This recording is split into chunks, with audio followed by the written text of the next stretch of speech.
royalty and Barcelona, world famous but currently financially fragile. Between them, they've won 164 official trophies, a few more if you count some silverware that is now defunct and no longer contested. But whenever and wherever this game is played, play centre defence, not right back, because Ronald Araujo always likes to play right back, particularly. Why is it in Saudi Arabia? Because the Spanish Federation get 40 million euros from the Saudis over a T in extra time to Real Madrid. Rodrigo. And then Carvajal, Rodrigo again, their sweet passing football. Here's Gundogan, and a chance straight away for them. They still might get something here. Will it fall to Sergio Roberto? No, it doesn't. Wow. Good. Vinicius has got Bellingham up there with him. Bellingham goes for this one. Tries something off. Bellingham. Straight ball in behind Vinicius here. Heavy touch. Great chance to lead, and that's exactly what Real Madrid do. Vinicius Jr., he wasn't going to mess that up, and Barcelona's defence is caught napping. Yeah, another beautiful assist by Jude Bellingham.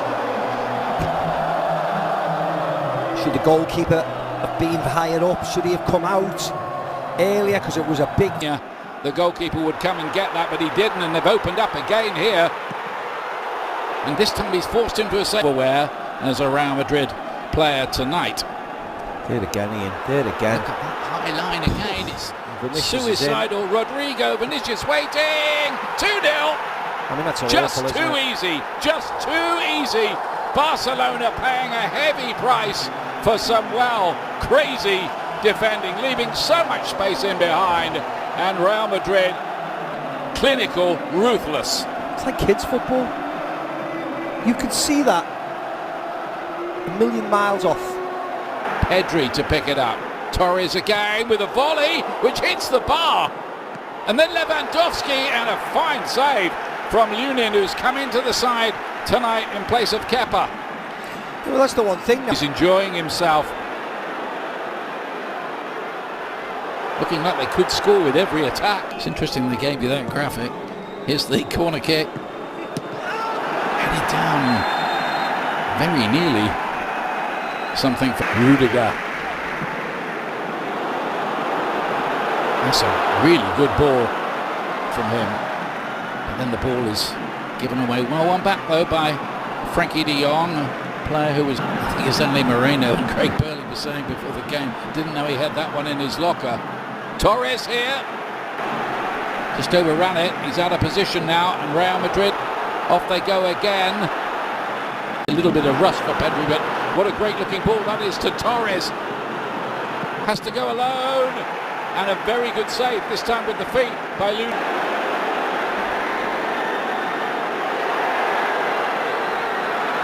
Good work by... Like the first semi-final when Real played Atletico. The referee's let a lot go, hasn't he? Gundogan. Balde again. Stands one up to the back post. I wonder whether he was going to fizz that. Lewandowski! Oh, that's what he can do! Robert Lewandowski! That's a goal scorer's goal! Sumptuous volley, 2-1.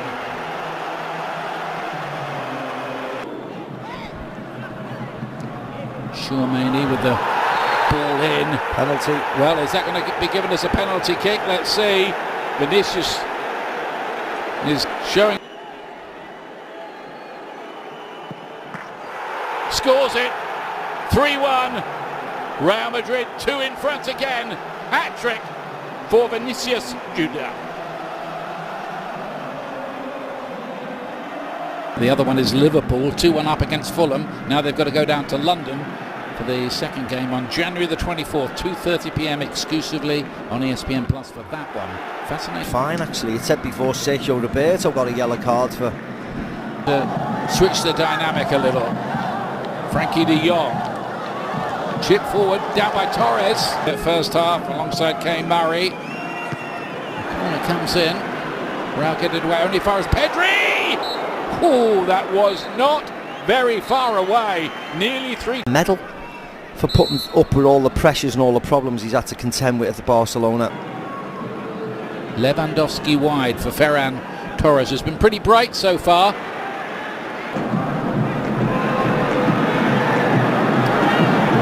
Smooth from Pedri. He's a clever little player. See, he might, you know. Still gets it back off Koundé. Only as Real Madrid break again, mistake from Gundogan, which could be costly. It's Vinicius and Bellingham. Stopped by Koundé. Carvajal. Because hungry for more, it might seem, as well here. Oh, quick, slow. That can sometimes work. There has to be an injection of pace somewhere. Pedri trying to... What happened in last year's final when Barcelona were deserved winners. Here's Bellingham again.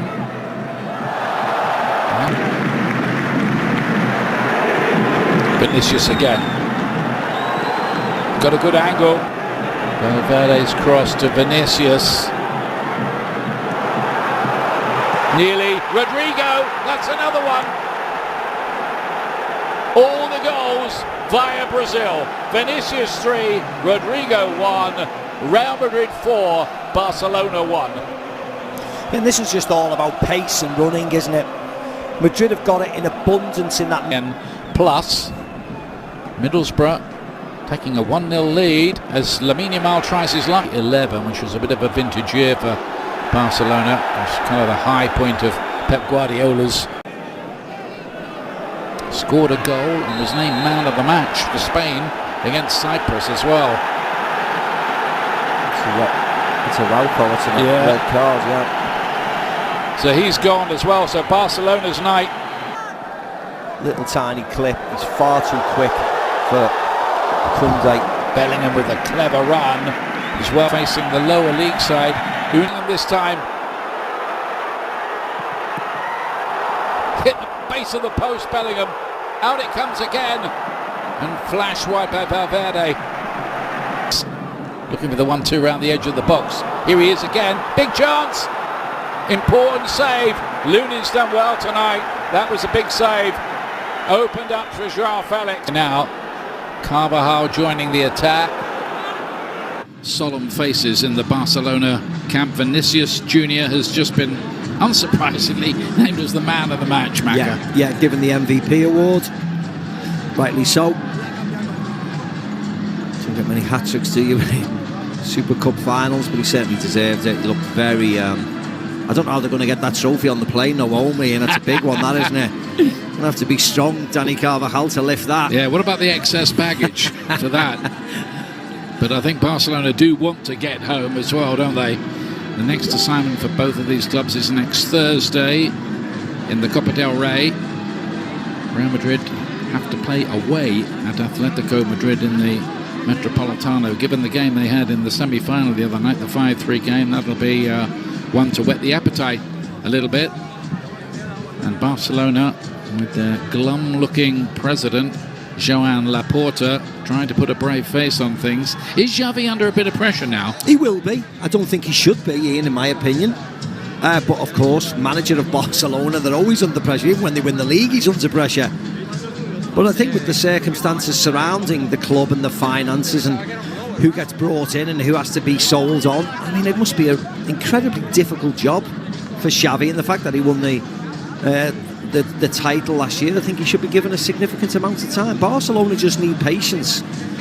They will get the finances right because of course, the sponsorship deals and the revenue that will be generated, but they're going to need a couple of years. So they need stability. They don't need to do anything rash, anything quick, anything panicking. And on the opposite side of the fence, there's Florentino Perez, who's extremely happy. Just wondering where the story might go for Real Madrid this season. They'll dream of winning the Champions League again. There are one or two clubs who you might fancy a little more than Real Madrid, but they always take a heck of a lot of beating because they keep finding their way out of corners. That didn't happen against Manchester City in the semi-finals last season, it has to be said. Florentino Perez used to winning things at Real Madrid, even signing autographs as the players wait now to collect their winners' medals. For Jude Bellingham, of course, it'll be the very first as a Real Madrid player, the first he hopes of very many. Yeah, I think it will be very many for him, the longer he stays there, of course. He's had a wonderful start to his Real Madrid career, and we're 5 months in, he's picking up his first trophy. He deserves it, and let's see if he can pick up more important ones as he moves forward in his future with Real Madrid. Robert Lewandowski cutting a frustrated figure.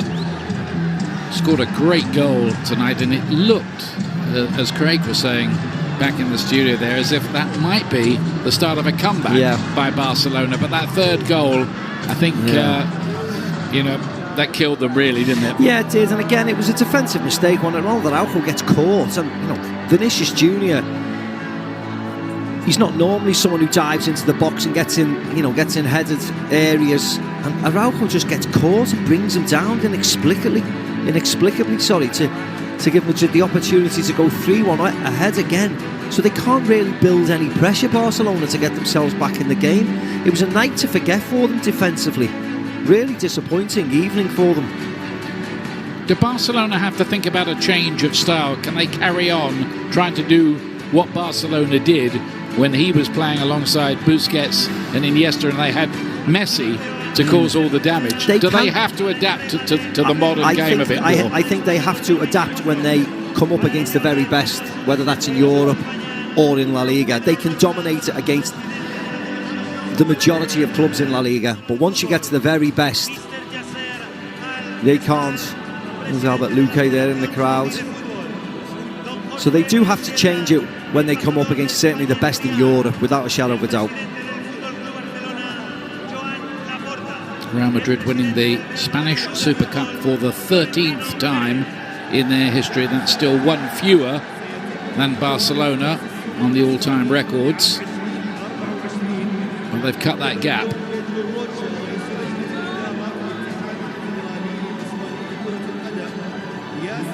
Now, Real Madrid, I think it's fair to say, have moved on, haven't they, to a new era now. They've found answers to how they play without Karim Benzema. Yes, they have. And, the big question was, what are they going to do with Casemiro, Modric and Kroos? And it's easy. They've done it. And they've done it in the blink of an eye, really, bringing in those players they have. They've got Endrick to come in from Brazil, of course, the new superstar who'll be joining them very soon. So they're forever moving forward, Real Madrid. Of course, the stadium's virtually finished now, so economically they're in a really good place. And apart from bringing in a centre-forward, of course, Kylian Mbappe's constantly linked with them. Alphonso Davies, the left-back, is constantly linked with them, and that won't be a great deal of money. Bringing Mbappe in would be, of course, even if he comes in on a free. But then that would be, the squad, I think, completely finished, and then that'll take them to another level if they can bring someone like Mbappe in.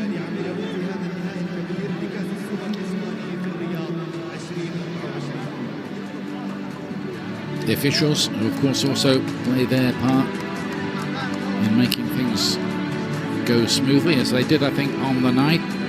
Red card had to be issued to Ronald Araujo. Was that a high enough hurdle for a second yellow? It was a silly challenge when you're already on a yellow, isn't it? Yeah, and you're taking a chance, especially when there's a lot of frustrating challenges and barges into the backs and stuff. As I said, you can argue all day whether it was a second yellow. I mean, it effectively finished the game. What I would say is they were 4-1 down anyway. If it was 2-1, you've got an argument to make. But 4-1, they were never getting back into the game, regardless of the red card or not. Good news is they've got Pedri fit again to play his part. Vitor Roque, of course, has come along, hasn't he? And will presumably join the party and play his part. A rather frustrated Ilkay Gundogan, who was upset enough when Barcelona gave away the lead in the last 20 minutes and lost to Real Madrid in the first Clásico of the season. They had a bit of a hard luck story to tell maybe that time. Not tonight, I don't think. No, not tonight. I mean, he's got. I was going to say they've got problems ahead, but they've got a host of young players who are excellent. Of course they are. And we associate Barcelona with bringing a lot of the academy players from La Masia, but they won't be as good as the ones they've had in the past. And the really experienced players like Ilkay Gundogan and Frankie de Jong and Robert Lewandowski, they're not going to get any better or quicker. So they have to address these issues, and they have to address them quite quickly. So he's got a very hard job going forward, though. Well, the two men in shot there, Juan Laporta and Xavi.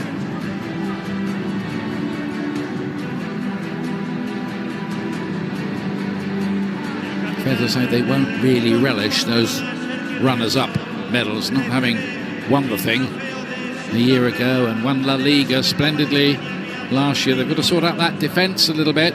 Barcelona doesn't look too clever at the moment, especially compared to the way they defended last season in the league. So that's the preliminaries for Barcelona dealt with, and now the victorious Real Madrid players will collect their winners' medals.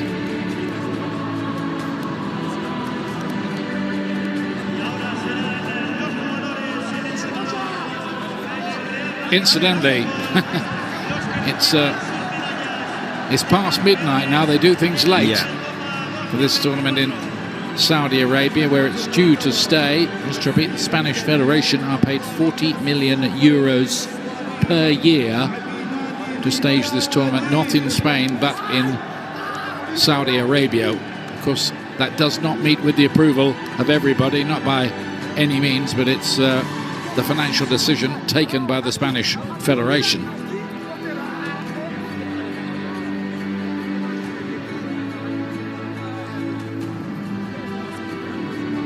But the atmosphere was good, and over the last couple of years, I've got to say, I've been impressed by the intensity with which the four teams have approached this. It's much better than, say, the Community Shield in England, which does have the feel of being a glorified friendly. This doesn't. No, this is, of course, the fact that it's just after the winter break, the fact that it's in the middle of the season, as you rightly said, Ian, it's a full-on, high-intensity game. The Community Shield is a precursor to the league, isn't it? And everybody's getting the players ready for the first game of the season.